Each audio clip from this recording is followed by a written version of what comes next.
Près d'1 million d'exemplaires vendus sur les 2 premières générations du Peugeot 5008. Donc forcément, l'ambition est de taille pour la marque Peugeot sur cette 3e génération qui arrive avec une nouvelle plateforme, la STLA Medium, qui lui permet de proposer aussi bien des moteurs thermiques que des motorisations 100% électriques, mais aussi, et c'est un modèle comme celui-ci que j'essaye, une motorisation hybride de 136 chevaux. Alors depuis 2009, forcément, énormément de concurrents sont arrivés sur le marché avec des offres de plus en plus abouties. Donc la concurrence fait rage dans ce segment très prisé. Le roi de la catégorie des SUV, cette place, en France, c'est bien lui, hein, c'est le Peugeot 5008.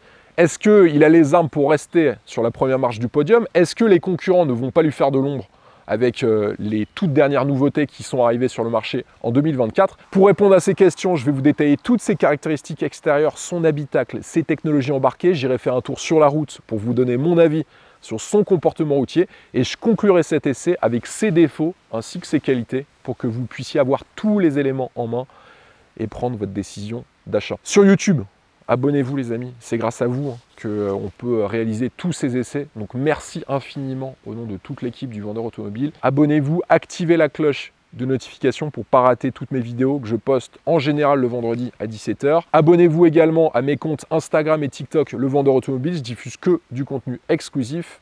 Les fans de SUV 7 places, cette vidéo, elle est faite pour vous, donc restez bien jusqu'au bout de cette vidéo et surtout vous saurez qui sera le futur roi de la catégorie très prisée pour les grandes familles des SUV 7 places.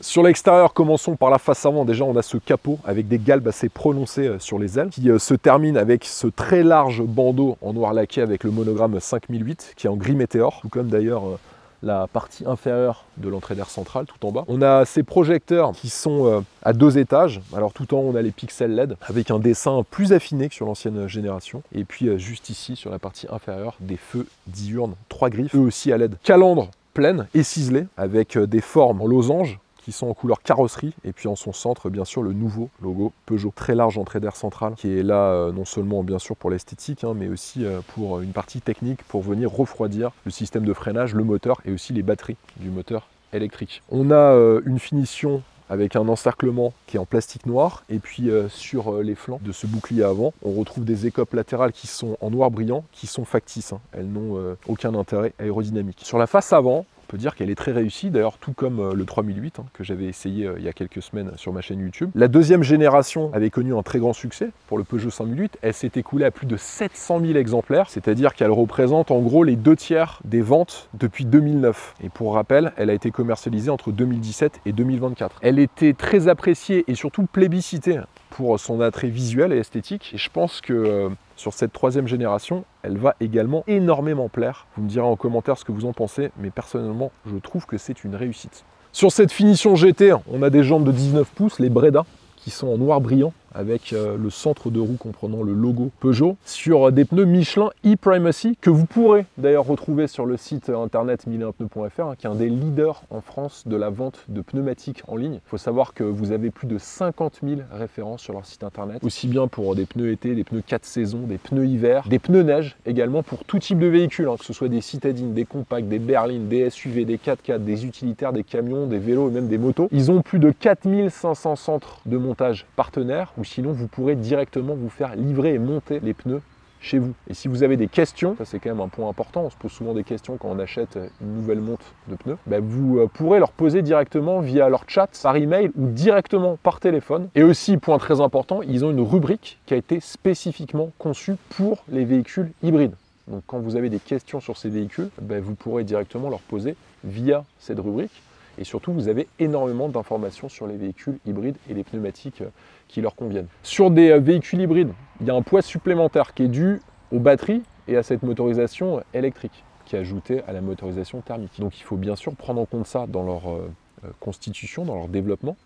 Il faut aussi savoir optimiser la résistance au roulement pour vous permettre d'avoir une consommation de carburant correcte, forcément, et aussi une autonomie qui l'est tout autant. Et puis enfin, ils font aussi optimiser la structure de ces pneus pour qu'ils vous apportent de la sécurité et de la performance sur route mouillée. Donc si vous avez des questions en tout cas, allez sur le site internet 1001pneus.fr pour choisir vos pneus. Ils ont plus de 50 000 références, dont ces Michelin ePrimacy. Je vous mets en description de la vidéo le site internet de 1001pneus.fr. Arches de roue et jupe latérale qui sont en plastique noir. On a les poignées de porte qui ne sont pas affleurantes, ça c'est un petit peu dommage sur la partie latérale, mais qui sont en couleur carrosserie. On a la ceinture de caisse juste au-dessus, d'ailleurs bien au-dessus de celle-ci, environ une quinzaine de centimètres. Ça surélève visuellement le centre de gravité de la voiture. Ensuite, coque de rétroviseur sur la partie supérieure qui sont en noir brillant. Sinon le reste, elles reprennent une sorte de gris anthracite proche du gris météore qu'on voit sur la face avant du véhicule. On a les répétiteurs de clignotants, la caméra pour le système de caméra à 360 degrés et cette vue aérienne bien pratique lorsqu'on se gare, avec un véhicule qui a quand même un empattement de 2,90 m. Les rétroviseurs, ils sont dégivrants, réglables et rabattables électriquement. Encerclement des fenêtres en noir, on a les vitres arrière, la vitre de custode et la lunette arrière qui sont surteintées sur cette finition GT, et on a également en noir brillant les barres de toit. Il y a 6 teintes de carrosserie qui sont disponibles, dont ce blanc Okenit qui est facturé 1180 €. Et enfin, sur le réservoir de carburant, il a une contenance de 55 litres. Sur la finition GT, on a un toit noir de série, béquet arrière en Black Diamond, lui aussi en noir brillant, qui intègre le 3e feu stop avec des éléments décoratifs sur les bords de la lunette arrière qui sont en noir brillant. Et puis cet arrière qui est très vertical, il y a beaucoup de verticalité dans le dessin. C'est assez ciselé, mais réussi pour le coup. Je préfère l'arrière du 5008 à celui du 3008 d'ailleurs. Ça fait plus effet SUV que SUV coupé comme sur le 3008. On a ce très large bandeau noir qui intègre le monogramme Peugeot qui est en gris météore, tout comme le numéro 5008, qui relie les feux arrière avec cet effet en 3 dimensions et les 3 griffes d'ailleurs qui sont aussi repris sur la partie inférieure des projecteurs à l'avant. La partie inférieure du bouclier arrière est en plastique noir avec les catadioptres horizontaux. Pas de sortie d'échappement visible d'ailleurs sur ce modèle. Sachez que pour 800 €, vous pourrez opter pour un dispositif d'attelage démontable sans outil. Ça peut s'avérer pratique si vous tractez une remorque par exemple. En tout cas sur l'arrière, autant sur le 3008, je trouvais qu'il y avait un consensus qui était difficile à trouver entre la face avant et la partie arrière. Après, c'est très personnel et subjectif, mais c'est mon avis, je vous le donne. Autant sur le 5008, malgré cette verticalité assez apparente et assumée, je le trouve très réussi. Vous me direz aussi en commentaire ce que vous en pensez. Fermeture et ouverture du haillon électrique, bien sûr, ça c'est de série. Il y a 7 places dans le 5008. À noter qu'en configuration 7 places, vous avez 259 litres. Donc là, c'est assez restreint pour transporter des bagages, voire impossible avec des grosses valises. En revanche, si vous baissez la 3e rangée, là vous bénéficierez de 748 litres d'espace. Et si vous baissez la 2e rangée, là vous aurez pas moins de 1815 litres d'espace dans le coffre. Donc ça devient vraiment énorme. Bien sûr, sous le plancher du coffre, on a un rangement. Ça c'est assez bien vu de leur part. Ça augmente de manière assez importante le volume du coffre. Sur la gauche, vous avez un petit éclairage qui peut s'avérer assez pratique. Et puis on a des rangements latéraux de part et d'autre pour ranger des petits éléments. Au niveau de son gabarit, il évolue quand même sensiblement. 4,79 m en longueur, c'est 15 cm de plus par rapport à la 2e génération. Largeur 1,89 m.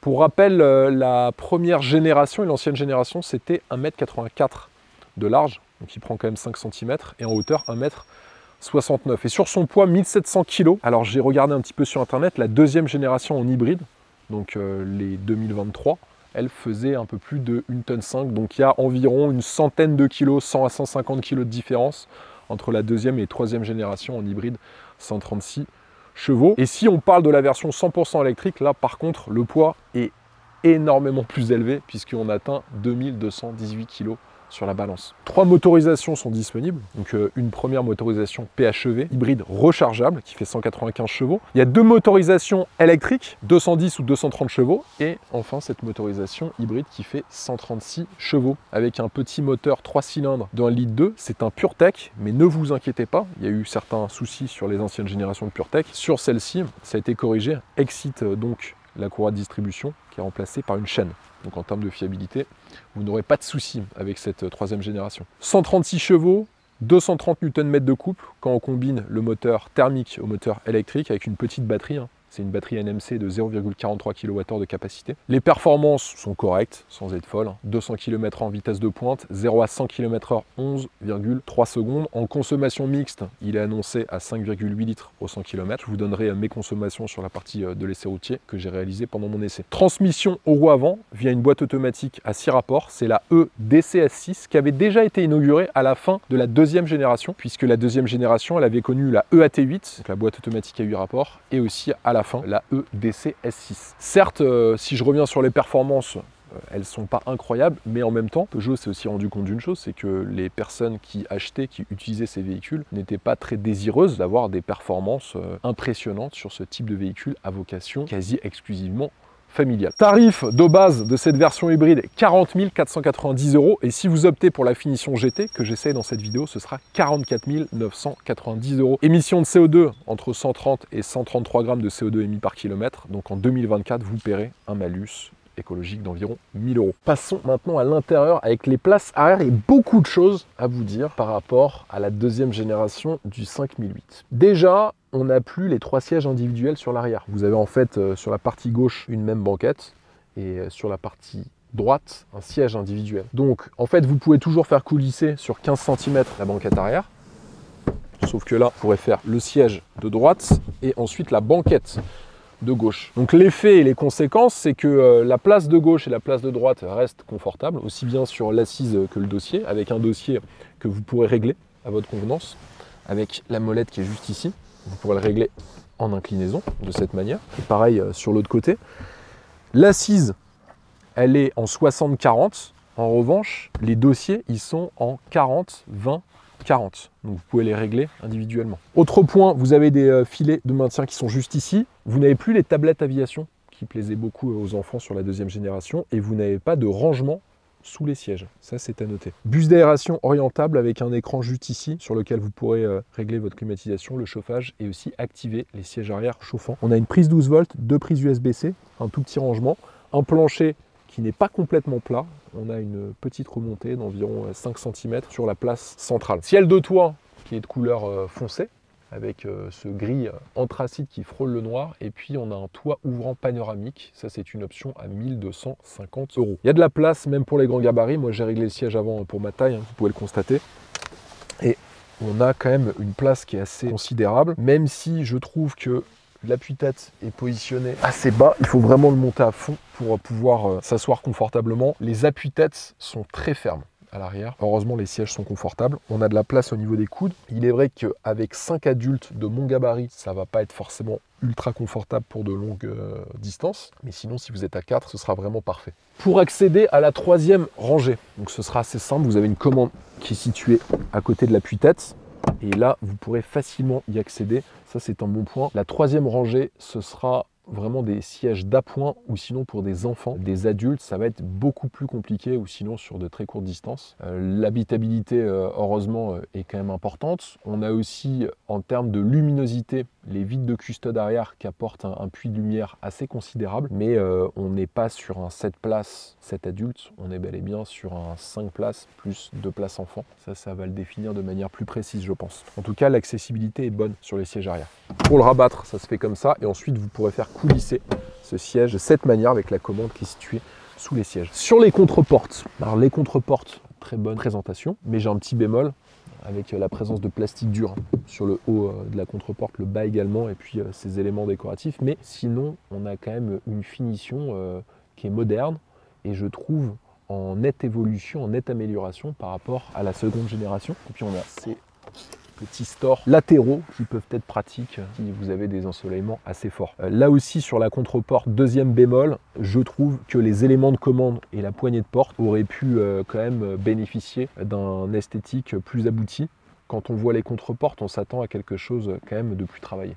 Même constat sur les contreportes à l'avant, on a un dessin qui est très réussi, et puis les éléments de commande et la poignée de porte qui sont selon moi pas à la hauteur du reste de cette contreporte. Éclairage d'ambiance personnalisable 8 couleurs, on a des seuils de porte en inox avec le monogramme Peugeot, pédalier en aluminium, système audio 2 séries 6 haut-parleurs, et 2 séries les sièges sont chauffants avec un réglage manuel, et là dans le modèle que je vous présente, vous avez le réglage électrique, ils sont certifiés AGR, chauffants et également massant. Alors, le confort des sièges. Alors, je trouve, et c'était le cas aussi sur la précédente génération, que là, on est sur des sièges à l'avant extrêmement confortables. Vous avez le bas du dos qui est très bien maintenu. Les sièges sont pas trop marqués sur les flancs. Donc là aussi, c'est agréable. On trouve certains de ses concurrents avec des sièges, certes, jolis et typés sport, mais avec des flancs qui sont trop marqués.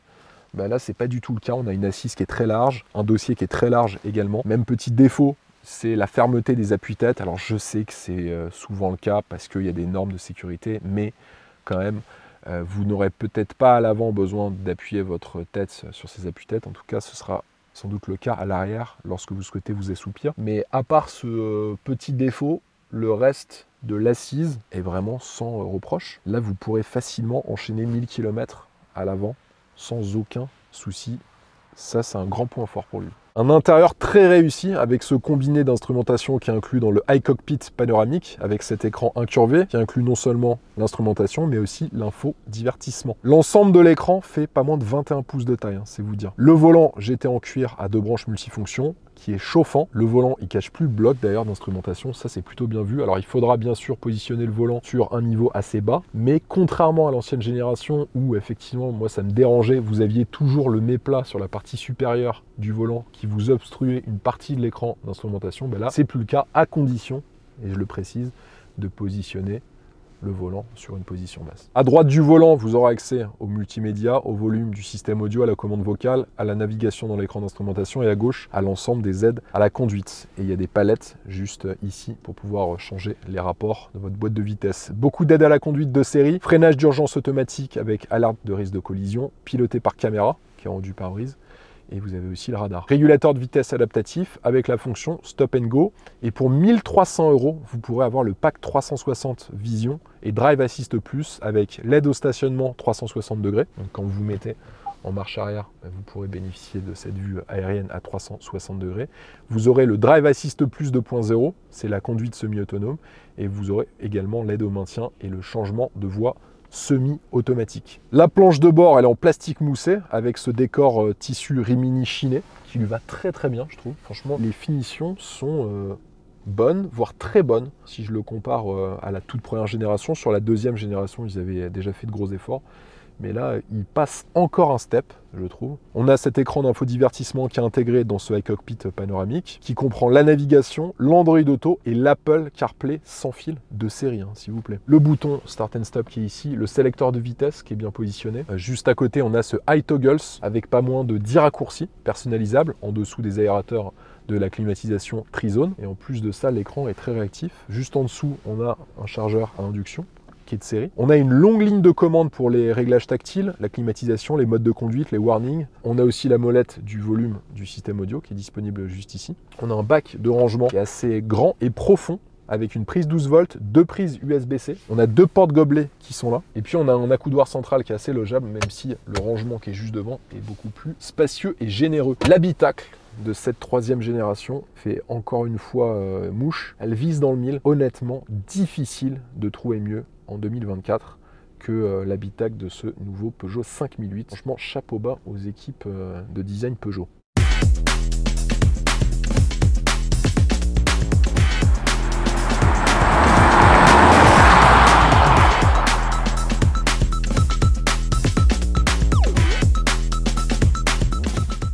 Passons maintenant à l'essai routier. Je vais commencer par vous parler de ses suspensions. Il y a pas mal de choses à dire dessus d'ailleurs. Architecture assez classique, pseudo McPherson à l'avant. On a une traverse déformable sur l'arrière. Et cette traverse déformable sur l'arrière, je m'étais exprimé dessus dans mon essai du Peugeot 3008 hybride, qui lui aussi a exactement la même architecture. Et contrairement au Peugeot i3008, également essayé sur ma chaîne, qui était lui équipé avec un multibras sur la partie arrière, j'avais trouvé que les versions hybrides avec cette traverse déformable présentaient une qualité d'amortissement qui était non seulement en deçà de la version 100% électrique, mais aussi nettement moins bonne que sur l'ancienne génération du 3008. Si vous êtes sur une chaussée comme celle sur laquelle je suis en train d'évoluer, vous allez trouver le véhicule confortable, voire très confortable, et c'est le cas. En revanche, dès que vous allez commencer à évoluer sur des routes avec beaucoup de défauts sur la chaussée, là, vous avez des remontées d'informations qui ne sont pas forcément très agréables. Alors certes, il y a eu une prise d'embonpoint qui nécessitait de raffermir les suspensions, et ça vous êtes obligé de le faire. C'est comme les voitures électriques qui font 2 tonnes 2, 2 tonnes 3, 2 tonnes 4, vous êtes obligé d'avoir un réglage des amortisseurs qui est plus ferme qu'une voiture qui fait 500 kg de moins. Donc ils étaient obligés de le faire, mais ça se ressent dès que la chaussée se dégrade, et ça c'est un petit peu dommage. Diamètre de braquage 11,2 mètres, ce qui est plutôt pas mal pour un véhicule de ce gabarit, et surtout pour un SUV 7 places. Après, sur la direction, moi je ne l'ai pas trouvé très communicative. Un peu à la manière du Peugeot 3008 hybride que j'avais essayé. On voit bien que Peugeot souhaite marquer le pas par rapport à la précédente génération et vraiment positionner ce SUV 7 places comme un SUV confort. Vraiment axé vers le confort et plus le dynamisme comme auparavant. Et ils ont paramétré la direction du véhicule dans ce sens. Donc nécessairement, on ne retrouve plus le feeling qu'on pouvait avoir sur la précédente génération. Et je pense, à titre personnel, que c'est un bon choix. Parce qu'on n'achète pas ces véhicules pour rouler fort. Il ne faut pas non plus exagérer. Ceux qui me disent « oui, mais moi j'adorais le feeling de l'ancien ». On achète ces voitures pour leur confort. Et je trouve ça plutôt intelligent de la part de Peugeot d'aller dans ce sens-là et de peut-être abandonner cette réputation qu'ils avaient dans le dynamisme et l'agilité pour l'accès vers le confort de son conducteur, mais aussi et surtout de ses passagers. Il ne faut pas oublier que ces véhicules, ils sont essentiellement utilisés pour une utilisation familiale. 3 modes de conduite sont présents. Vous avez le mode normal, sport et éco. Alors avec 136 chevaux pour 1 tonne 7, autant vous dire que vous n'allez pas avoir un véhicule qui va transfigurer ses performances dès que vous allez passer et activer le mode sport. Ça vous amène un supplément de dynamisme et cette sensation d'avoir un véhicule un petit peu plus réactif lorsque vous passez en mode sport. Mais alors les 2 autres modes, je ne vais pas vous dire qu'ils ne sont pas nécessaires, mais ils auraient pu ne pas en mettre, ça n'aurait pas changé grand chose. Le véhicule reste un véhicule encore une fois familial avec 136 chevaux. On arrive quand même à atteindre 200 km/h, un 0 à 100 km/h qui est effectué en à peine plus de 11 secondes. Les reprises sont correctes, sans être très vigoureuses, mais quand vous transportez cette personne ou votre famille, vous n'allez pas nécessairement avoir envie d'aller vite avec votre SUV 7 places. Et puis surtout, ça bénéficie à sa consommation. Elle est annoncée à 5,8 litres au 100 km. Moi, ce que j'ai constaté, c'est une consommation moyenne qui était aux alentours des 6,4-6,5 litres. Bon, ce qui est très raisonnable pour le gabarit du véhicule et surtout sa capacité d'emport et la capacité à transporter 7 personnes, il ne faut pas l'oublier. Sur le freinage, alors ça c'est plutôt la bonne nouvelle, le freinage est toujours performant et efficace. Il freine extrêmement court avec un bon feeling à la pédale de frein. C'était aussi le cas sur les précédentes générations, mais on retrouve toujours cet agréable toucher, cette précision au freinage qui apporte non seulement un bon feeling, mais surtout beaucoup de sécurité. Sur les pneumatiques, Peugeot a choisi ces Michelin e-Primacy qui ont été spécifiquement développés pour des voitures électrifiées, soit hybrides, soit 100% électriques. Et ils ont beaucoup travaillé bien sûr la structure du pneu pour lui permettre de gérer ce surplus de poids qui est causé par la présence des batteries et puis du moteur électrique en plus du moteur thermique. Donc on a la structure de pneu qui a été travaillée pour apporter de l'efficacité bien sûr sur le sec, mais aussi garder son efficacité sur sol mouillé, conserver des consommations de carburant, et c'est le cas, qui sont raisonnables, et puis surtout avoir une durée de vie qui soit correcte, là aussi, pour vous permettre de vous approcher de la durée de vie d'un pneu pour un véhicule 100% thermique. Alors il faut savoir que ces pneus, vous pourrez les trouver sur 1001pneus.fr qui, on les remercie, sponsorise cette vidéo qui me permettent de vous présenter ce modèle. Allez sur leur site internet et n'hésitez pas à poser des questions. Vous êtes nombreux suite à toutes les vidéos que j'ai pu faire avec 1001pneus.fr à me remercier notamment de l'accompagnement qu'ils peuvent vous faire. Ils vous permettent sur leur site internet d'avoir accès à toutes les réponses à vos questions via leur chat, le numéro de téléphone et aussi les emails. Et ils ont surtout plus de 50 000 références sur leur site internet. Donc je vous ai mis en description de la vidéo le site internet de 1001pneus.fr. Allez y faire un tour, vous m'en direz des nouvelles. Sur l'insonorisation, même à haute vitesse sur autoroute, en respectant les limitations bien évidemment, j'ai pas noté de bruit d'air particulier, notamment sur le pilier A du véhicule. Les insonorisants sont présents et j'ai surtout vu une différence positive par rapport aux précédentes générations. Cette troisième génération est encore mieux insonorisée. Il ne faut pas oublier que cette troisième génération, elle est construite avec la plateforme STLA Medium qui lui permet d'embarquer des motorisations thermiques, hybrides et aussi 100% électriques. Et donc nécessairement, les insonorisants prévus pour des voitures 100% électriques ont été également utilisés sur des voitures hybrides comme celle-ci. Aussi une bonne chose, il faut quand même le préciser, je vous l'ai dit dans la présentation du moteur, ce moteur est un PureTech, mais vous n'avez plus cette courroie de distribution, mais bel et bien une chaîne.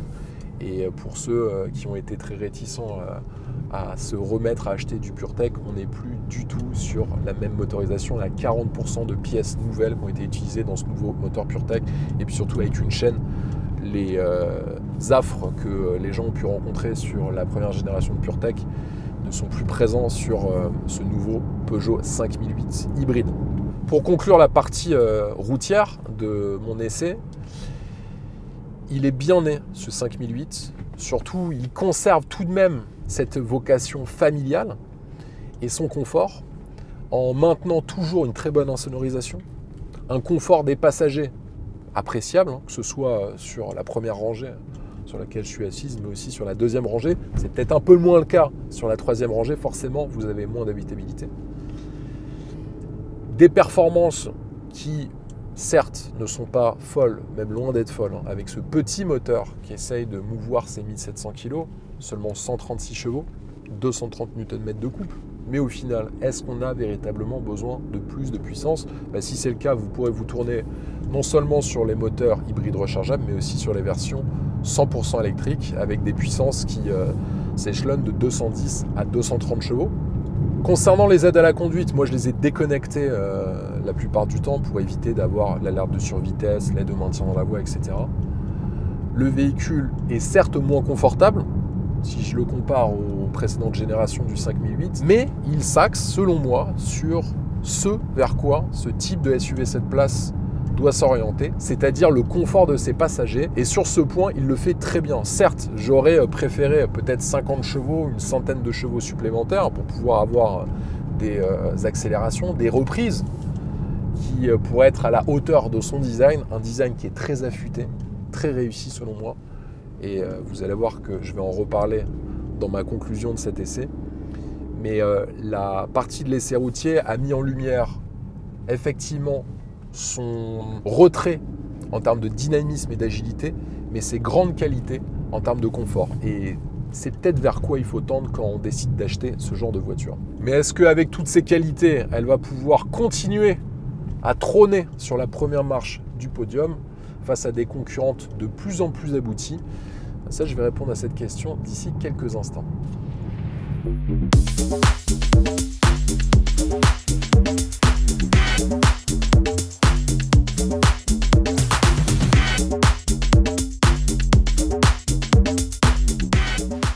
Il faut maintenant conclure l'essai de ce nouveau Peugeot 5008 hybride 136 chevaux. Alors ce que j'ai retenu parmi ces défauts, pas mal de petits défauts, vous allez voir. Déjà, pas de suspension pilotée. On a sur l'arrière une traverse déformable sur les versions HEV et PHEV, donc hybride auto-rechargeable et hybride rechargeable. Ce qui n'est pas le cas sur les versions 100% électriques qui, elles, ont un essieu multibras. Et j'avais remarqué sur mon essai du nouveau 3008, entre la version électrique et la version hybride, une différence assez notable sur la qualité de l'amortissement, qui était même meilleure sur la 100% électrique que sur la version hybride. Je crois que c'est un peu le cas également là-dessus, puisque j'ai noté, comme je vous le disais sur la partie de l'essai routier, que la suspension était bonne, assez qualitative, mais que dès qu'on commençait à avoir des aspérités, des défauts sur la chaussée, on ressentait une certaine fermeté qui n'était pas présente sur la précédente génération. Et on pourrait se dire, on a plus de fermeté, donc on bénéficie d'un agrément de conduite plus dynamique et plus précis, et ce n'est pas le cas. J'ai trouvé que le dynamisme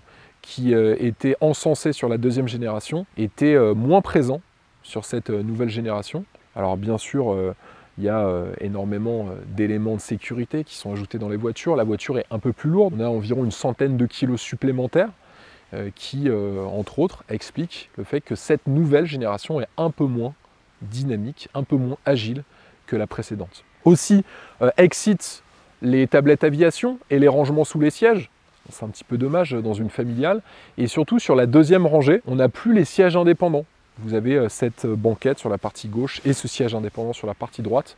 Là aussi, en termes de réglage, d'habitabilité, d'expérience pour les passagers, on perd un petit peu. Et enfin, sur la troisième rangée de sièges, l'espace est assez contraint. Il faudra uniquement la dédier à des enfants ou sinon un adulte qui pourra se positionner un petit peu en travers. Mais ça va être compliqué de mettre des adultes de 1,80 m ou plus sur la troisième rangée de sièges. Et enfin, il y a quand même l'abandon du diesel sur cette troisième génération, ce qui n'est pas une bonne nouvelle pour les gros rouleurs qui appréciaient cette voiture. Là, effectivement, il vous faudra opter pour de l'hybride avec ce 136 chevaux ou sinon de l'hybride rechargeable avec le moteur de 195 chevaux si vous souhaitez faire de longues distances. Vous inquiétez pas, il a tout de même beaucoup de qualité. Déjà, je pense, sa plus grande qualité, c'est son design. Aussi bien sur l'extérieur que dans son habitacle, on a une des voitures, si ce n'est la voiture, la plus belle et la plus réussie, esthétiquement, visuellement, de sa catégorie. Il ne faut pas avoir peur de le dire. Et en plus, c'est français, on a de la chance. Cette voiture est une réussite esthétiquement. Bravo aux designers de chez Peugeot, du groupe Stellantis. Parce qu'on a, peut-être pas un sans faute, mais on a quand même un véhicule qui est extrêmement abouti sur ces plans-là. Deuxièmement, une consommation assez raisonnable. Il faut le dire, compte tenu du gabarit du véhicule. On est aux alentours des 6 litres, 6 litres 5 en moyenne, selon les trajets que vous pourrez effectuer. Une modularité assez bonne, je vous l'ai montré tout à l'heure, avec la deuxième rangée de sièges, que vous pouvez avancer assez facilement. Ça se fait en à peine 2 secondes, ça c'est pratique. Des sièges avant, une banquette sur la deuxième rangée qui est confortable, pas au centre, mais sur les sièges latéraux, si je parle de la deuxième rangée, les sièges avant sont extrêmement confortables, une bonne insonorisation. Et même si je trouve que les performances sont pas exceptionnels. On a un 0 à 100 km/h qui est effectué en à peine plus de 11 secondes. J'ai trouvé que l'agrément de conduite, dans son ensemble, si vraiment on adopte une conduite assez souple, reste une référence de sa catégorie. Donc le dynamisme, il est un petit peu perdu, mais on a toujours un agrément de conduite qui est axé vers le confort, avec une philosophie assez familiale. Ça, c'est clair, on ne peut pas lui retirer ça. En revanche, c'est ce pourquoi on achète ce genre de véhicule. C'est pour leur confort, leur modularité, leur habitabilité également. Donc sur tous ces éléments-là, il coche toutes les cases. Est-ce qu'il va pouvoir réitérer le succès de la deuxième génération et surtout, est-ce qu'il va pouvoir continuer à avoir la première place du segment des SUV, 7 places de sa catégorie? Pour répondre à ces questions, j'ai pris plusieurs critères. Alors le premier, c'est le design. Et là, il est clair que sur le design, selon moi, il met une claque à toute la concurrence. Et pourtant, j'aime bien le Renault Espace que j'avais essayé l'année dernière, et puis le nouveau Volkswagen Tayron, qui est très réussi, qu'on a pu voir notamment au Salon de l'Auto. Mais clairement, je mettrai ce nouveau 5008 en premier. Sur ses performances, alors 136 chevaux, c'est moins que tous ses concurrents. C'est moins que le Kodiaq, que le Tayron de Volkswagen, que le Renault Espace qui fait 200 chevaux. Et surtout, c'est moins que le Kia Sorento qui fait 215 chevaux. Sur son prix, troisième critère, là par contre, c'est moins que tous ses concurrents, mais c'est plutôt une bonne nouvelle, à 40 490 €. Quand le Renault Espace est à 45 000, que le Kodiaq est à 45 890 € et que le Volkswagen Tayron et le Kia Sorento dépassent les 50 000 € de budget. Et même si on choisit la finition GT à 44 990 €, il reste le moins cher de tous. Sur le coffre, chose la plus importante, 259 litres si vous avez les 7 sièges sortis et 748 litres si vous baissez la troisième rangée.